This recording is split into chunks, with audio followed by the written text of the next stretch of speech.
melihat kasus Vina, seperti apa sih kayaknya, karena banyak simpang siur dari berita-berita yang ada. Kasus Vina itu bukan kegelapan penegakan hukum di Indonesia. Justru dunia gelap, dunia perdukunan, dunia kesurupan dan kesetanan yang mempengaruhi. Artinya kita sudah tahu ada pembunuhan, sudah ada yang divonis, ya masalah kurang DPO 3 kali itu biasa aja. Silakan ditangkap, diproses kembali gitu. Jangan disalahkan Kapolres yang lama, jangan disalahkan penyidik yang lama. Yang jelas kan namanya rotasi di polisi itu kan nggak pernah misalnya satu perkara ditangani oleh Kapolres harus ditangkap sampai Kapolresnya nggak bisa dipindah-pindah sampai 20 tahun, enggak begitu. Jadi tanggung jawabnya adalah pada institusi kepolisian. Nah sekarang udah ketangkap, ya itu juga keberhasilan dari kepolisian gitu.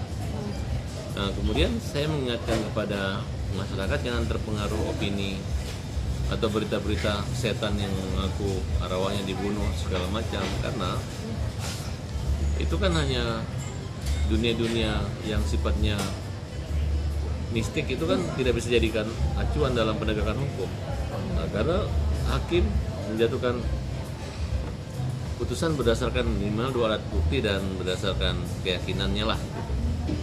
Dan jaksa telah menuntut hukuman mati dan vonis hakim adalah seumur hidup buat 7 terdakwa itu, dan mereka sekarang menjalani.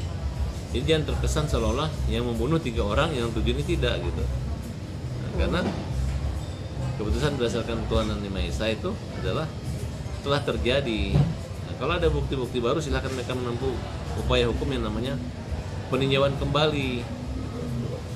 PK-nya bisa 2 kali, 3 kali selama ada bukti, silakan aja dalam perkara pidana. Tapi di sini beberapa ada yang kemarin kan baru ditangkap itu kan, dia bilang dia bisa loh mengaku saya bukan pelakunya itu. Sementara kan kalau yang lain-lain dia kurang berani ya gitu loh untuk mengakui bahwa dia bersalah atau dia tidak bersalah. Tapi yang ini ya kan, walaupun seorang itu mendapat intimidasi di kepolisian, kan hakim bisa menggali dalam persidangan bukti-bukti lain, bukti penunjang, pendukung, misalnya alibi, usia yang berapa, CCTV, saksi, pengakuan, alat bukti lainnya, ISO atau alat pukul lainnya dan lain sebagainya gitu. Ya, kalau memang udah hilang barang bukti memang agak susah.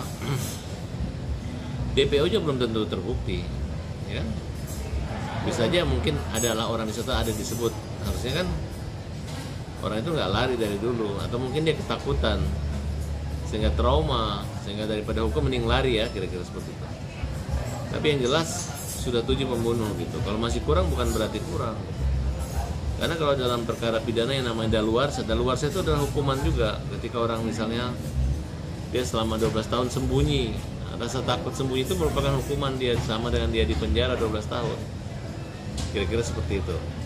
Jadi kita harus menyikapi juga jangan hal-hal yang biasa aja, kecuali pembunuhan berencana atau cuman dituntut hukuman 5 tahun, atau kayak kasus Aldarisma dulu vonisnya cuma 7 tahun. Itu yang kita ragukan, kok bisa nyawa diganti dengan 7 tahun. Kalau dalam Islam itu kan kisos, nyawa mati, kecuali dimaafkan membayar diat, bisa bebas ketika dimaafkan oleh keluarga. Nah, tapi kayak kemarin kan katanya ada yang 8 tahun, ternyata cuman menjalankan cuma 4 tahun kayak gitu. Nah, saya nggak tahu, memang mungkin aja waktu dia menjalankan itu lagi Covid, kemudian dia dapat remisi, kemudian dia dapat program untuk keluar penjara kan, memang segitu.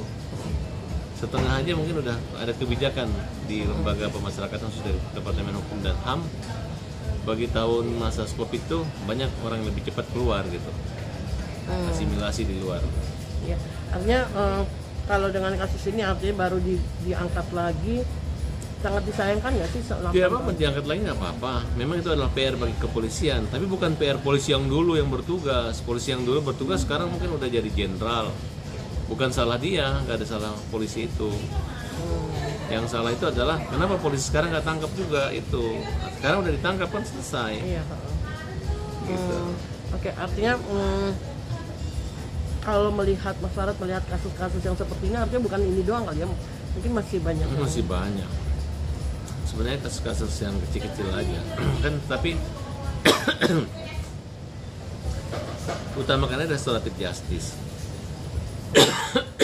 Kalau orang yang sudah diduga kabur itu orang kaya, kalau dia bisa mampu minta maaf dan mengatakan dia bukan bisa dimaafkan, secara kekeluargaan bisa. Oh gitu. Bisa, nggak perlu lari, datangin aja ke keluarganya, bantu atau apa. Kalau nggak dimaafin, tinggal tempuh aja proses hukumnya.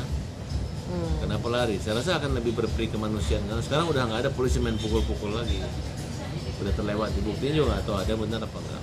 Memang kalau untuk pembunuhan geng-geng itu memang polisi kadang-kadang yang mesti hajar beneran, karena mereka ini bikin ribut selalu di jalan kan, kira-kira seperti itu. Yang bandel, ada tawuran dan lain sebagainya.